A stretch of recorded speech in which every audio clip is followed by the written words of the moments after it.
Well, students, today we are going to see the last lecture from this topic, alcohols, phenols and ethers. Okay, ह्या टॉपिकमध्ये आपण multiple choice क्वेश्चनचे साधारणपणे एक 4 ते 5 sitting जे ते sittings केलेले आहेत आणि आज शेवटचा व्हिडिओ जो आहे तो मल्टिपल चॉईस क्वेश्चन्सचा आपण करतोय. ओके, आणि त्याच्यामध्ये आपण काही क्वेश्चन जे आहेत ते क्वेश्चन्स डिस्कस करणार आहे. आता आपल्याला माहिती आहे की आपण मल्टिपल चॉईस क्वेश्चन्स जे आपण डिस्कस केले तर ते मल्टिपल चॉईस क्वेश्चन्स जे आहेत हे डिफिकल्टी लेवलप्रमाणे तुम्ही जेई म्हणा किंवा नीट म्हणा किंवा CET म्हणा या संदर्भामध्ये तुम्ही ते कन्सिडर करू शकता की हा प्रश्न जेईला येईल किंवा नीटला येईल किंवा CETला येईल. ओके, काही प्रश्न हे अत्यंत सोपे आहेत, मी तुम्हाला पूर्वी बोललेलोच आहे. म्हणजे the answer is very obvious and you can easily find out the answer. Okay, काही प्रश्न जे आहेत ते थोडेसे विचार करायला लावत आहेत. ओके, आणि काही प्रश्न जे आहेत ते आणखी जास्त विचार करायला लावत आहेत, अशा पद्धतीचे असणार आहेत. आणि आपल्याला माहिती आहे की आपण जर विचार केला तर आपल्याला जेई आणि नीटचा जो क्वेश्चन जो आहे तो क्वेश्चन हा 4 मार्काचा क्वेश्चन असणार आहे आणि जर CETचा असेल तर तो 1 मार्काचा असणार आहे. आणि ऑब्व्हियसली CETला जो प्रश्न असेल तो प्रश्न डिफिकल्टी लेवल ही कमी असणार आहे. ओके, आणि त्याच्यामध्ये पुन्हा निगेटिव्ह मार्किंग नसल्यामुळं तुम्हाला जर तो प्रश्न तुम्ही सोडवला नाही तर तुमचे मार्क्स काही रिड्यूस होत नाही आहेत. ओके, म्हणजे किंवा तुम्ही जरी चुकीचा आन्सर दिलं तरी ते काही प्रॉब्लेम येत नाही आहे. परंतु जर समजा तुम्ही बरोबर आन्सर दिला असेल तर तुम्हाला 1 मार्क प्लस होतो. ओके, आणि जर समजा चुकला असेल तर 1 मार्क मायनस होत नाही, आहे तेवढेच मार्क जे ते मार्क्स राहतात. आणि त्यामुळं डिफिकल्टी लेवलचा जर विचार केला तर CETची डिफिकल्टी लेवल जी आहे ही डिफिकल्टी लेवल ही कमी असणार आहे. जरी मागच्या वर्षी गव्हर्नमेंटने डिक्लेअर केलं होतं की CETची जी डिफिकल्टी लेवल जी आहे इट शुड बी ऑप्टिमम असं त्यांनी म्हटलं होतं, म्हणजे it should compare with the JEE or NEET exam. Okay, पण ज्यावेळेला असं म्हटलं त्यावेळेला त्यांनी जर जेई किंवा नीटच्या एक्झामच्या पॅटर्ननी जर समजा CET जर घेतली असती तर त्याचा काहीतरी बेनिफिट जो आहे तो बेनिफिट झाला असता. तर त्यांनी पॅटर्न तोच ठेवला, म्हणजे 1 mark per question for physics and chemistry and 2 marks per question for mathematics. Okay, म्हणजे पॅटर्न तोच ठेवला, फक्त त्यांनी असं म्हटलं की डिफिकल्टी लेवल जे आहे ते डिफिकल्टी लेवल वाढवा असं त्यांनी सांगितलं. ओके, वॉट एव्हर, त्याप्रमाणे एक एक्झाम जे ते मागच्या वर्षी झाली, दुसऱ्या एक्झामचा अजूनही काही हे होत नाही आहे. CET घेणार असं गव्हर्नमेंट डिक्लेअर करते, परंतु यावर्षीच्या CETबद्दल अजून काहीही निर्णय जो तो निर्णय आपल्याला ऐकायला मिळालेला नाही आहे. ओके, एनिवे आपण अल्कोहोल्स, फेनॉल्स आणि इथर्समध्ये आणखी काही मल्टिपल चॉईस क्वेश्चन जे आहेत ते क्वेश्चन्स आपण स्टडी करणार आहे. मी इथं काही क्वेश्चन जे ते ऑलरेडी फळ्यावर मी लिहून ठेवलेले आहेत. ओके, 1 बाय 1 आपण डिस्कस करूया. हे क्वेश्चन जे आहेत हे क्वेश्चन्स अत्यंत सोपे क्वेश्चन्स आहेत. ओके, आता यामध्ये मी काही प्रश्न असे केलेले आहेत की ज्याच्यामध्ये मी कॉम्बिनेशन करण्याचा प्रयत्न जो आहे तो प्रयत्न केला आहे, म्हणजे तो अल्डेहाइडचा असेल किंवा तो अल्कोहोलचा असेल किंवा फेनॉलचा असेल किंवा इथरचा असेल, असं कॉम्बिनेशन करण्याचा प्रयत्न जो आहे तो प्रयत्न मी केलेला आहे. ओके, आता पहिला प्रश्न जो आहे, the temperature at which continuous etherification process take place. Okay, temperature त्यांनी विचारलेलं आहे. मी तुम्हाला सांगितलं होतं की बऱ्याच वेळेला असं होतं की तुम्ही ज्यावेळेला एखादी रिॲक्शन विचारतात त्यावेळेला त्या रिॲक्शनच्या कंडिशन जे आहेत त्या कंडिशन बऱ्याच वेळेला विचारल्या जातात. आता इथं काय केलेलं आहे तर कंटिन्युअस इथरिफिकेशन प्रोसेसला टेम्परेचर किती लागतं असं त्यांनी प्रश्न जो आहे तो प्रश्न विचारलेला आहे. ओके, आणि आपल्याला माहिती आहे की continuous etherification process is a process where we prepare ethers as the product from alcohols. मग अल्कोहोलचं जर समजा आपण इंटरमॉलिक्युलर डिहायड्रेशन जर आपण केलं, इंटरमॉलिक्युलर डिहायड्रेशन म्हणजे काय तर समजा आपण अल्कोहोल घेतला ROH आणि दुसरा अल्कोहोल घेतला ROH, आणि जर समजा 2 अल्कोहोल्समधून जर समजा आपण वॉटर काढून टाकलं तर तुम्हाला मिळतं RO आणि R. This is intermolecular dehydration. Okay, and when you carry out the intermolecular dehydration of alcohols you get ethers as the product, that is ROR. आणि त्यासाठी टेम्परेचर जे आहे ते टेम्परेचर किती लागतं असं विचारलंय. The correct option is 413 kelvin. Okay, 413 kelvin हे टेम्परेचर जे आहे ते लागतं. So our option B is correct option. आता जे बाकीचे जे टेम्परेचर्स दिलेले आहेत त्यामध्ये एक टेम्परेचर दिले 373 केल्विन म्हणजे 100 डिग्री सेल्सिअस, हा एक ऑप्शन दिलेला आहे. ओके, तर हा 100 डिग्री सेल्सिअस ऑप्शन जो आहे तो कुठं आलेला आहे आपल्याला तर फेनॉलचं ज्या वेळेला आपण सल्फोनेशन करतो at high temperature that 100 degree Celsius और 373 केल्विन इज रिक्वायर्ड. ओके, 443 हे कुठं लागते टेम्परेचर, तर ज्यावेळेला तुम्ही इंट्रामॉलिक्युलर डिहायड्रेशन करता, म्हणजे एकच अल्कोहोल मॉलिक्युल घेता आणि त्यातून वॉटर काढून टाकता and you get alkyne as the product. Okay, तर तिथं 443 केल्विन हे टेम्परेचर लागतं. तर हे 443 आणि हे 413 दोन्हीकडे आपल्याला कॉन्सन्ट्रेटेड सल्फ्युरिक ॲसिड लागतं. ओके, मग इथं तुम्ही 413 टेम्परेचर घेतलं, कॉन्सन्ट्रेटेड सल्फ्युरिक ॲसिड घेतलं तर इंटरमॉलिक्युलर डिहायड्रेशन होईल आणि इथर मिळेल. आणि ज्या वेळेला 443 केल्विन घ्याल आणि कॉन्सन्ट्रेटेड सल्फ्युरिक ॲसिड घ्याल त्यावेळेला तुम्हाला अल्कीन हा प्रॉडक्ट जो आहे हा प्रॉडक्ट मिळतो. म्हणजे इथं C डबल बॉन्ड C अशा पद्धतीने प्रॉडक्ट मिळतो. इथं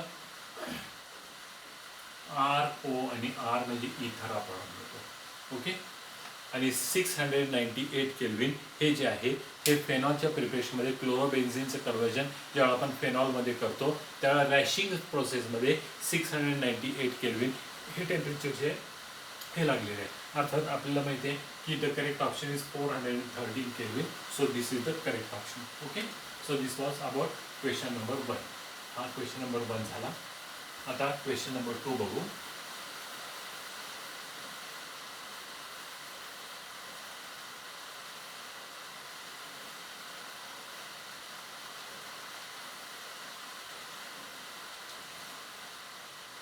Fruity smell is obtained when ethanol reacts with. Okay, fruity smell is obtained when ethanol reacts with. ज्यावेळेला इथेनॉल यापैकी कोणत्या कंपाऊंडवर रिॲक्ट झाल्यानंतर आपल्याला फ्रुटी स्मेल येतो किंवा गोड वास जो आहे तो गोड वास येतो, फळांसारखा वास जो आहे तो वास येतो, असा प्रश्न विचारलेला आहे. ओके, आणि आपल्याला माहिती आहे की esters have fruity smell. Okay, esters जे आहेत ते फ्रुटी स्मेल देतात आणि मग एस्टर्स जे आहेत they are combination of carboxylic acids and alcohols. Carboxylic acid आणि अल्कोहोल यांचं कॉम्बिनेशन केलं की आपल्याला एस्टर मिळतं and that esters they have fruity smell. आता इथं ऑप्शन दिले आहेत, एक PCl5 दिलेलं आहे. ओके, इथेनॉल म्हणजे आपल्याला माहिती आहे की CH3 देन CH2 आणि OH.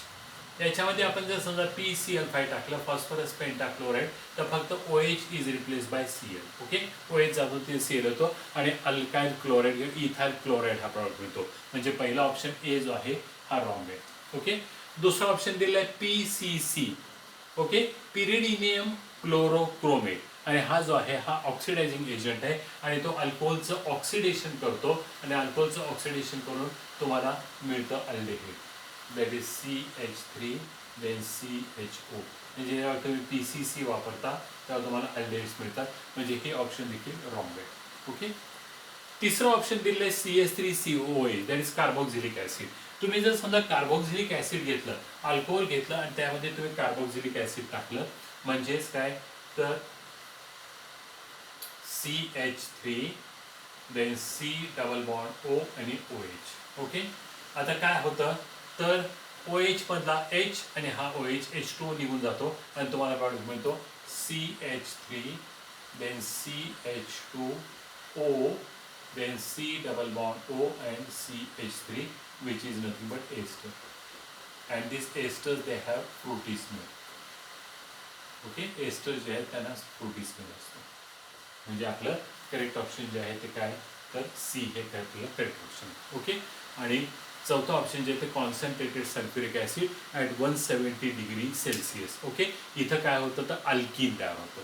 ओके, आणि मग जेव्हा तुम्ही अल्कोहोल घेता आणि ते अल्कोहोल ज्या वेळेला कॉन्सन्ट्रेटेड सल्फ्युरिक ॲसिड बरोबर 170 डिग्री, आता अल्कोहोल कोणतं आहे हे तर प्रायमरी अल्कोहोल आहे.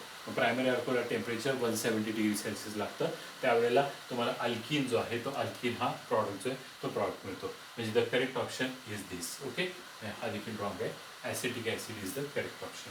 ओके, त्यानंतर नेक्स्ट क्वेश्चन.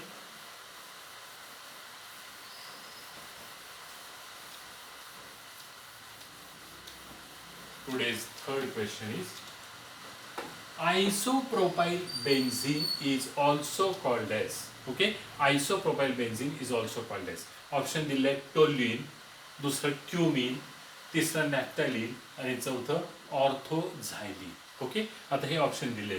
आता आयसोप्रोपाइल बेन्झीन. ओके, आयसोप्रोपाइल बेन्झीनचं जो स्ट्रक्चर जे आहे ते स्ट्रक्चर असं आहे, ही बेन्झीन रिंग आणि या बेन्झीन रिंगला आयसोप्रोपाइल ग्रुप म्हणजे CH, CH3 आणि CH3. Okay, this is isopropyl benzene. Okay, याचा काय म्हणतात असं विचारलंय. ओके, ऑप्शन आहे टोलिन, क्युमिन, नॅफ्थॅलिन आणि ऑर्थोझायलिन. ओके, आता टोलिनचा फॉर्म्युला काय आहे, तर टोलिनचा फॉर्म्युला म्हणजे बेन्झीन रिंग आणि बेन्झीन रिंगला CH3. Okay, this is toluene. Okay, नंतर नॅफ्थॅलिनचा फॉर्म्युला जो आहे तो हा आहे.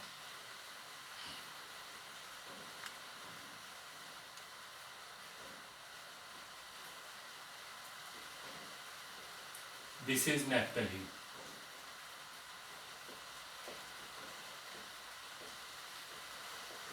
आणि ऑर्थोझायलिन जे आहे त्याचा फॉर्म्युला जो आहे तो असा आहे की बेन्झीन रिंग हा CH3 म्हणजे टोलिन झाला आणि ऑर्थो पोझिशनला आणखी एक CH3 आला, तर दिस इज ऑर्थोझायलिन. ओके, ऑर्थोझायलिन.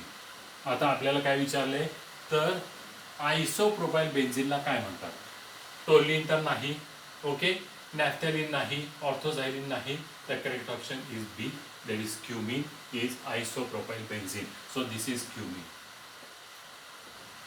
म्हणजे आपलं ऑप्शन जे आहे ते ऑप्शन काय आहे, तर बी हे ऑप्शन आहे. ओके, त्यानंतर नेक्स्ट क्वेश्चन.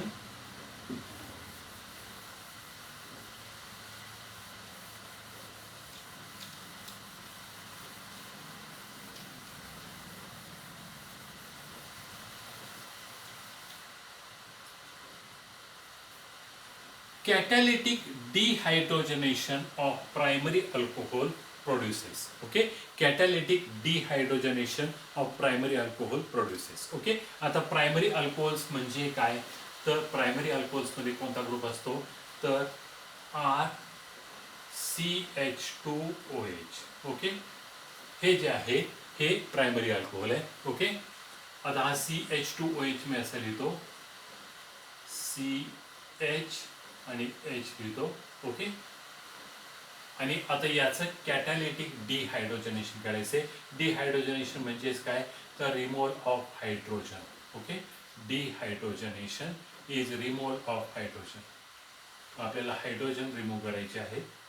ओके, आणि जेव्हा तुम्ही हायड्रोजन रिमूव्ह करता त्यावेळेला काय होतं, तर तुम्ही जेव्हा कॉपर कॅटलिस्ट बरोबर हे हीट करता, ओके, कॉपर कॅटलिस्ट बरोबर हीट करता त्यावेळेला यातनं हायड्रोजन जो आहे तो हायड्रोजन बाहेर जातो. आता हायड्रोजन बाहेर जाताना काय होतं, तर हा H आणि ह्यातला एक H. ओके, दोन हायड्रोजन जे हे दोन हायड्रोजन बाहेर जातात, म्हणजे तुम्हाला मिळतं RC, हा O आणि हा H. Okay, so you get R then C double bond O आणि H. Okay, which is nothing but aldehyde. Okay, तुम्हाला काय मिळतं, तर अल्डेहाइड तुम्हाला मिळतं. आता यामध्ये ऑप्शन दिलेले आहेत. पहिलाच ऑप्शन जो आहे तो अल्डेहाइड आहे. ओके, दुसरा ऑप्शन जो आहे तो कीटोन दिलेला आहे. जर तुम्ही सेकंडरी अल्कोहोल घेतलं आणि त्याचं जर डिहायड्रोजनेशन केलं तर तुम्हाला कीटोन जे आहे ते कीटोन्स मिळतात. तिसरं जे आहे ते अल्कीन दिलेलं आहे. आता अल्कीन कधी होतं, तर ज्यावेळेला तुम्ही अल्कोहोलचं हायड्रेशन करता, रिमूव्हल ऑफ वॉटर. ओके, जेव्हा रिमूव्हल ऑफ वॉटर करता तेव्हा तुम्हाला अल्कीन मिळतं. ओके, म्हणजे ज्या वेळेला तुम्ही प्रायमरी अल्कोहोल्स घेता आणि प्रायमरी अल्कोहोल्स मधनं पाणी काढून टाकता त्यावेळेला तुम्हाला अल्कीन जे ते अल्कीन मिळतं. आणि ते जे आहे ते intramolecular dehydration. So when intramolecular dehydration of alcohols take place, you get alkene. Ethers कधी मिळतं, ज्यावेळेला इंटरमॉलिक्युलर डिहायड्रेशन तुम्ही करता तेव्हा तुम्हाला इथर्स मिळतात. ओके, कीटोन्स कधी मिळतात, तर तुम्ही जेव्हा सेकंडरी अल्कोहोलचं डिहायड्रोजनेशन करता त्यावेळेला तुम्हाला कीटोन्स मिळतात.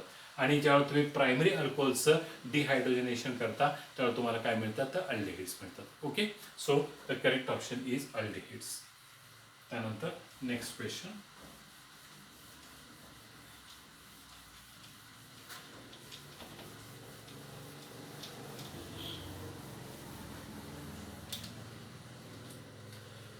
The number of primary and secondary alcoholic OH groups present in sorbitol are.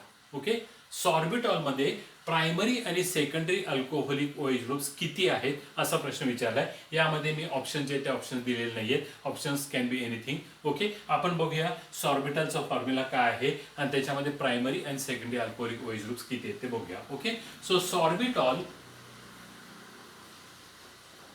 is hexahedric alcohol. Sorbitol is hexahedric alcohol.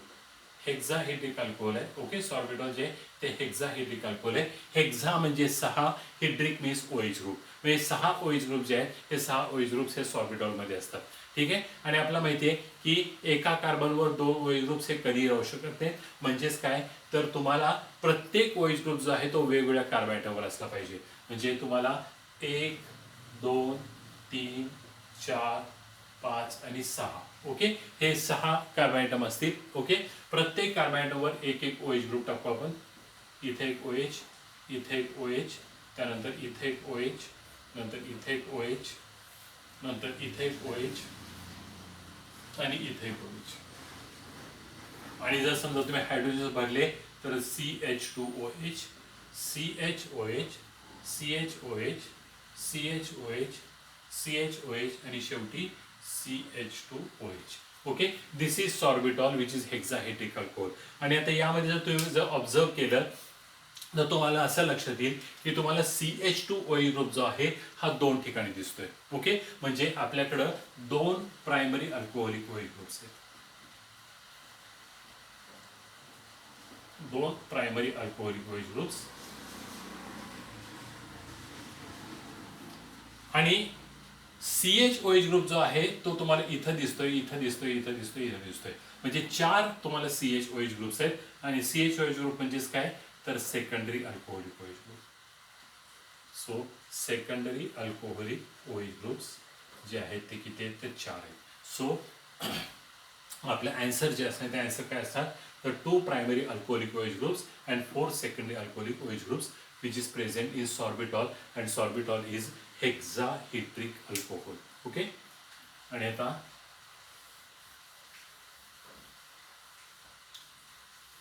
Last question number 6. Okay, हा काय आहे तो बघू.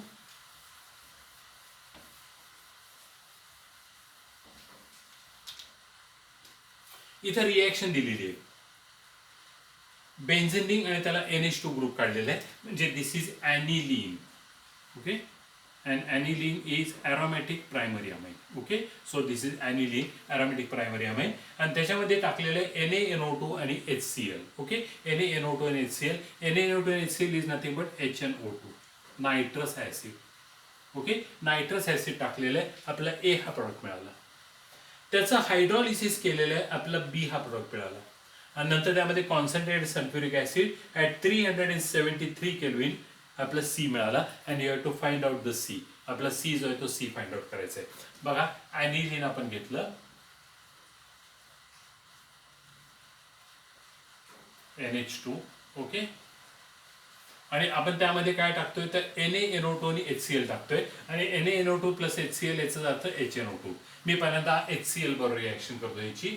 So when it is treated with HCl, you get aniline hydrochloride as the product.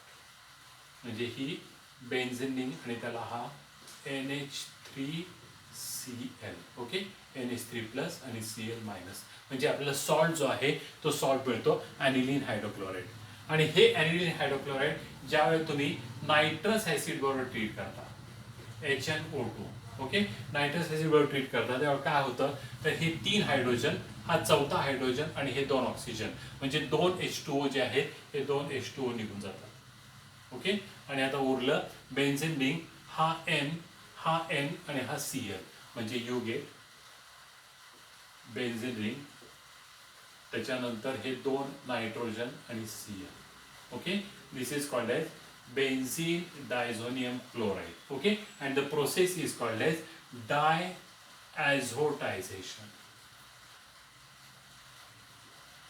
diazotization. So इथं काय केलंय तर ॲनिलीन घेतलंय आणि त्याचं डायॲझोटायझेशन केलंय आणि आपल्याला जो प्रॉडक्ट मिळाला तो प्रॉडक्ट काय तर A हा प्रॉडक्ट आहे. ओके, आणि आता यामध्ये काय केलेलं आहे तर वॉटर टाकून त्याचं हायड्रॉलिसिस केलेलं आहे. ओके, आता वॉटर टाकून जेव्हा तुम्ही हायड्रॉलिसिस करता म्हणजे when you add water, okay, आता काय होईल तर हा N2 निघून जाईल, हा H आणि Cl निघून जाईल आणि हा OH जो आहे तो OH इथे, आणि आपला प्रॉडक्ट मिळेल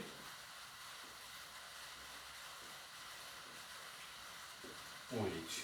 म्हणजे आपला प्रॉडक्ट मिळतोय तो फेनॉल आहे. ओके, म्हणजे आम्हाला हा प्रॉडक्ट जो आहे, हा प्रॉडक्ट बी जो आहे हा काय आहे तर फेनॉल आहे. आणि आता या फेनॉलचं कॉन्सन्ट्रेटेड सल्फ्युरिक ॲसिडवर 373 केल्विनला हे हीट केलेलं आहे, म्हणजे सल्फोनेशन केलेलं आहे. Okay, concentrated H2SO3.